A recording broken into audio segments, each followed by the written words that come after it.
Hello बच्चा party, welcome back to my channel first step to study. कैसे हैं आप सब? उम्मीद है आप सब ठीक होंगे, अपना ख्याल रख रहे होंगे और अच्छे से पढ़ाई कर रहे होंगे। और आज की पढ़ाई हम भी शुरू करते हैं। तो बच्चों, आज हम पढ़ेंगे व्याकरण क्या होता है, व्याकरण के कितने प्रकार होते हैं और व्याकरण की हमें आवश्यकता क्यों होती है, हमें व्याकरण पढ़ने की ज़रूरत क्या है, क्यों हम पढ़ते हैं व्याकरण, ये सब आज हम पढ़ेंगे। बच्चों, व्याकरण का अर्थ क्या होता है? व्याकरण का मतलब ये होता है वह विद्या जिसके द्वारा किसी भाषा को शुद्ध रूप में पढ़ना, लिखना और समझना जिसको सीखते हैं वो क्या कहलाता है? व्याकरण का कहलाता है। क्या कहलाता है? व्याकरण कहलाता है। और बच्चों, जो व्याकरण है वो कितने प्रकार के होते हैं, यानी कि उसके टाइप्स कितने होते हैं, उसके अंग जो हैं वो कितने होते हैं? वो 3 होते हैं। कितने? 3 प्रकार के जो व्याकरण है वो उसके अंग जो हैं वो होते हैं। और कौन कौन से होते हैं? व्याकरण के जो अंग होते हैं वो, यानी कि कौन के प्रकार जो होते हैं वो कितने होते हैं? 3। कौन से? वर्ण, शब्द और वाक्य। कौन कौन से? वर्ण, शब्द और वाक्य। वर्ण होता है बच्चों भाषा की सबसे छोटी इकाई को वर्ण कहते हैं। सबसे छोटी इकाई कौन सी? जो हम ध्वनि जब हम बोल रहे होते हैं तो जब हम सबसे पहले जो शब्द बोलते हैं, कैसा? जैसे क, तो हमने एक ध्वनि निकाली किस चीज़ की? क की। और क किसका पार्ट है? व्यंजन का। तो हम कौन से हुए ये? स्वर। और जो व्यंजन होते हैं वो हमारे वर्ण कहलाते हैं। क्या कहलाते हैं? वर्ण। वर्णों की जो परिभाषा है बच्चों वो हम ऐसे भी लिख सकते हैं, वर्ण उस मूल ध्वनि को कहते हैं जिसके खंड या टुकड़े नहीं हो सकते, उसे हम क्या कहेंगे?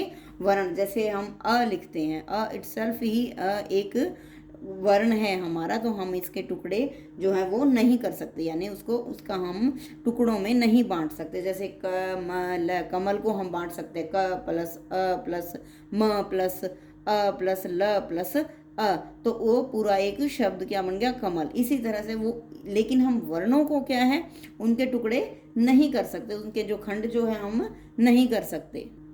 और शब्द क्या होता है बच्चों?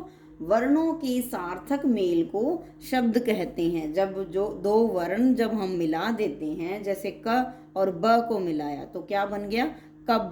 स और ब को मिलाया सब। जैसे मैंने यहाँ लिखा पंकज, प अंग की बिंदी, तो अंग क्या है? अंग हमारा जो स्वर का जो है एक मात्रा है। जब स्वर हम लिखते हैं ए से अ तक वाले, तो उसकी अंग जो है उसकी मात्रा है पंकज, तो एक नाम बन गया। पहाड़, पहाड़ आपको पता है पर्वत, लेकिन कैसे बनाया मैंने? व्यंजन की सहायता से। कौन कौन से व्यंजन यूज किए? प, है, आ की मात्रा यूज की, क्योंकि स्वरों की मात्रा लगाई। जब हम वर्णों पर स्वरों की मात्रा लगा देते हैं और वो कोई सार्थक शब्द होता है, सार्थक शब्द होना मीन्स उस शब्द का अर्थ निकलता है। सार्थक मीन्स स प्लस अर्थ, यानी अर्थ के सहित होना, अर्थ के साथ होना। अब पै, हा है के आ की मात्रा, और ड, पहाड़ क्या बन गया? पहाड़। तो इसी तरह शब्द बनते हैं। तो बच्चों, इसका अर्थ क्या हुआ, इसका मीनिंग क्या हुआ कि 2 या 2 से अधिक वर्ण जब मिलते हैं तो क्या बन जाते हैं? शब्द बन जाते हैं। और ये जो शब्द हैं वो किसी न किसी अर्थ को भी बताते हैं, मीन्स उसके साथ कोई ना कोई मीनिंग जरूर होता है। बगैर मीनिंग का कोई भी शब्द नहीं बनता है। अब आइए देखिए, जैसे अब देखिए बच्चों, मैंने लिखा है एक शब्द, कैसे? स, क और र, इन 3 वर्णों को मिलाकर मैंने एक शब्द बनाया, लेकिन इस शब्द का मीनिंग जो है, जो मतलब जो है वो नहीं निकल रहा है। कैसे? स, क, र, सकर। सकर का तो कोई मीनिंग ही नहीं है। लेकिन अगर मैं इसमें अंग की मात्रा लगा दूं तो फिर ये बनेगा संकर, स अंग क र, संकर। लेकिन व्याकरण के हिसाब से ये शब्द भी जो है हमारा गलत है। अब आप कहेंगे कि शंकर तो नाम हो सकता है, लेकिन मैम गलत क्यों कह रहे हैं? क्यों कह रही हूँ बच्चों? क्योंकि शंकर ये अपने आप में इसका अर्थ निकल रहा है, लेकिन रिटर्न जब हम लिखते हैं तो ये शब्द जो है वो गलत है। कैसे? अब पढ़िए इस शब्द को, शंकर। अब समझ बनाना, शंकर, इसका ये किसी का नाम हो सकता है। तो ये इन्हीं चीज़ों को यानी कि शब्दों को किस तरह से लिखना है, उसका जो वर्णों के सार्थक जो मेल है, शब्द को सार्थक होना मीन्स स अर्थ, मैंने बोला ना अर्थ के साथ होना, वही शब्द कहलाता है। तो इन्हीं चीज़ को जब वर्णों को, शब्दों को, वाक्यों को जब हम लिखते हैं, उनको सही तरीके से लिखने का जो ढंग है वो हम कहाँ सीखते हैं? व्याकरण में सीखते हैं। तो ये शब्द जो शंकर है वो सही है किसके तरीके से? व्याकरण के। वैसे जब हम बोल रहे होते हैं, कोई भी बात कर रहे हैं, तो हम उसे शंकर भी कह सकते हैं, वो भी समझ जाएगा सामने वाला कि शंकर है, तो उसको नाम से ही पुकारा जाता है, लेकिन बाद में उसको ठीक करेगा। जैसे अगर एक और एग्जांपल मैं देती हूँ, जब हम छोटा बच्चा होता है, छोटा बच्चा अपनी मम्मी से कुछ भी शब्द जब बोलता है अपनी माँ से, तो वो गलत शब्द और एक तो प्रोनाउंसिएशन मतलब जो है वो गलत करता है, और ऊपर से जो जब एक शब्द जो होता है वो उस जगह पर नहीं लगाता। जैसे जैसे देखो बच्चे, अगर कोई छोटा बच्चा है अपनी मम्मा के साथ जब वो बात कर रहा होता है, तो कोई वाक्य जो है, कोई शब्द जो है वो शुद्ध नहीं बोल पाता है, तो उन्हें जो माँ है उनकी, वो उन्हें करेक्ट करती है, उन्हें सही करती है। तो इसी तरह से जब हम कोई भी शब्द और या कोई वाक्य जो है उसको शुद्ध रूप में या उसको अर्थ के रूप में नहीं बोलते हैं, तो वो एक मतलब उसे जो है हम शुद्ध बोलना जो है वो नहीं कहेंगे। तो बच्चों, शब्दों को और वाक्यों को शुद्ध रूप में सीखना, शुद्ध रूप में लिखना, पढ़ना, ये सब हम कहाँ से सीखते हैं? व्याकरण से सीखते हैं। और बच्चों, हमारा जो तीसरा व्याकरण का जो भेद है यानी उसका अंग है, जो उसका टाइप्स है, वो कौन सा है? वाक्य। क्या है? वाक्य है सार्थक शब्दों का क्रमबद्ध समूह जिससे कोई भाव स्पष्ट हो, वो क्या कहलाता है?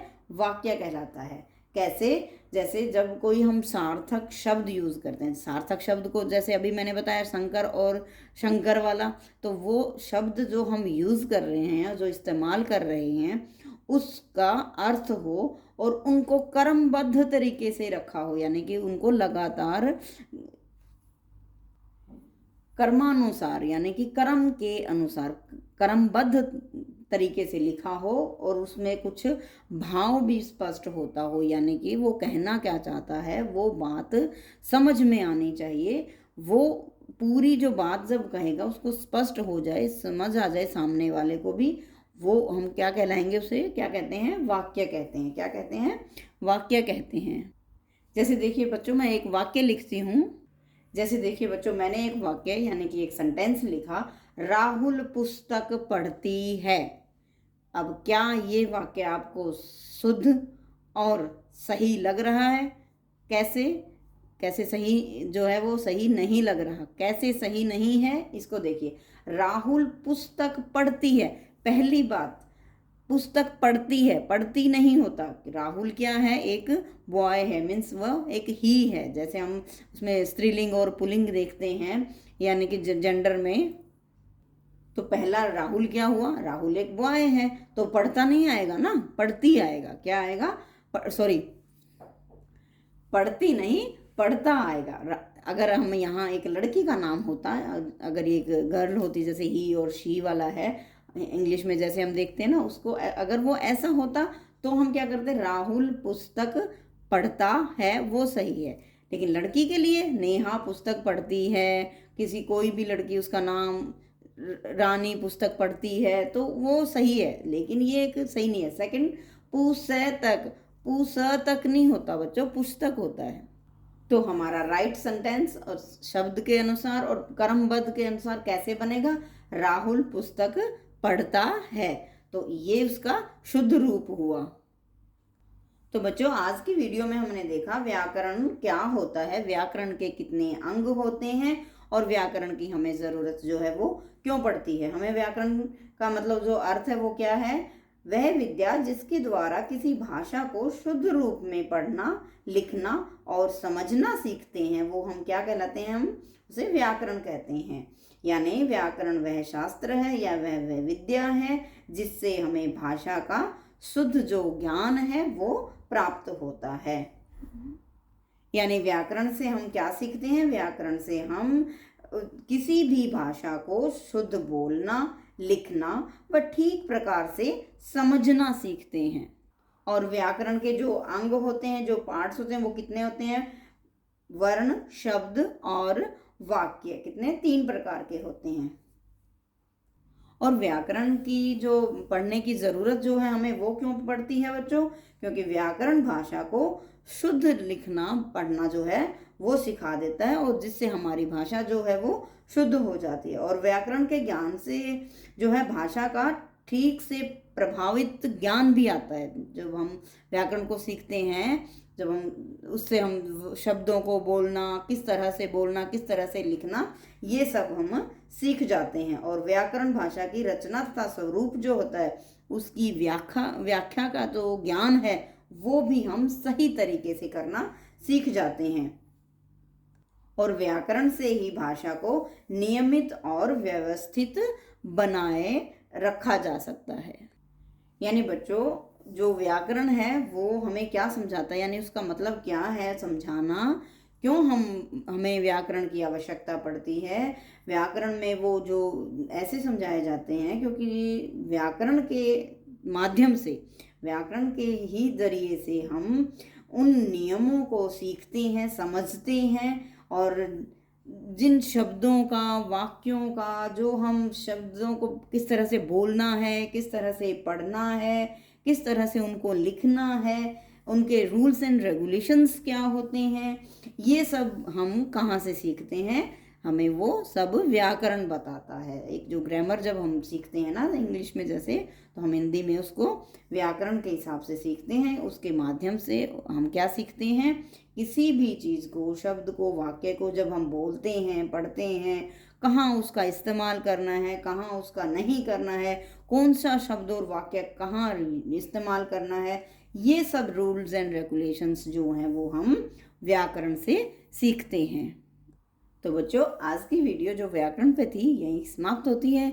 मिलते हैं नेक्स्ट वीडियो में। Till then, bye bye.